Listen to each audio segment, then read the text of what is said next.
जिंदगी खराब हो गई तोहरा मोहब्बत में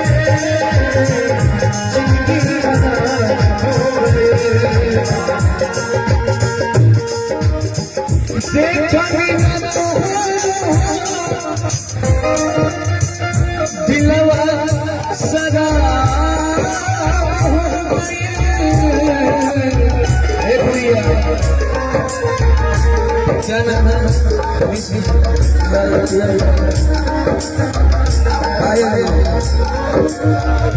तोहरा मोहब्बत में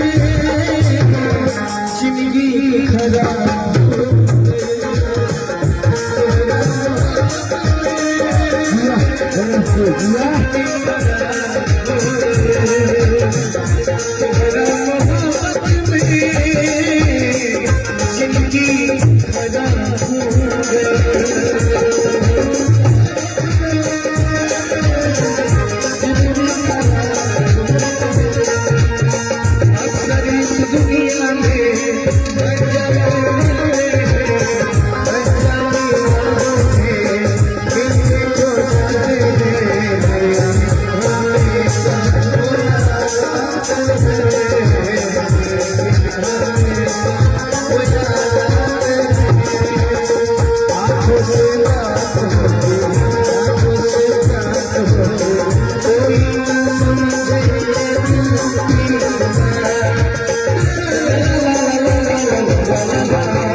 खाली ऑर्केस्ट्रा के बहाने जाकर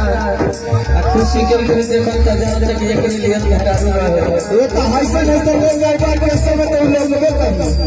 आ जाके टेंट के पीछे दारू खोलत रहे वो मोटी मोटी पी के डिस्टर्ब रहता कहता या तुम जब पी ले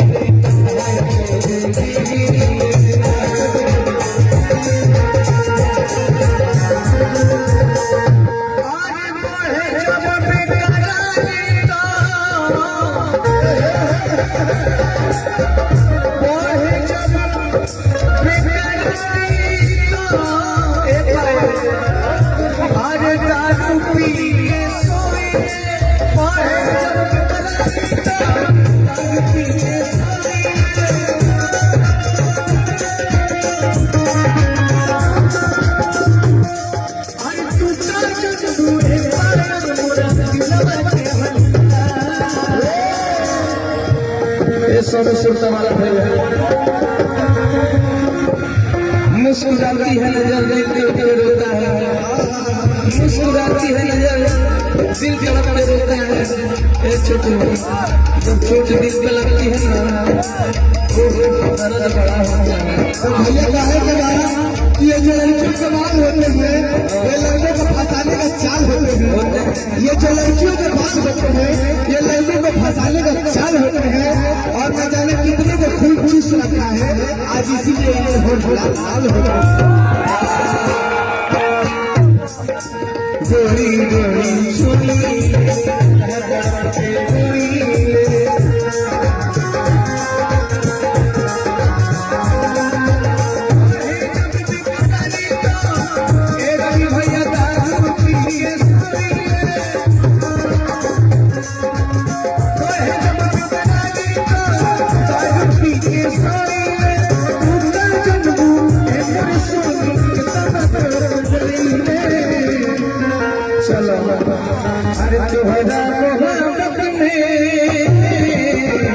जिंदगी खराब हो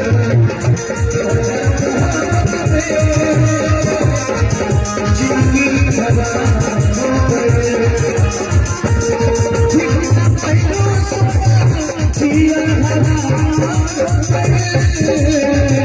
तोहरा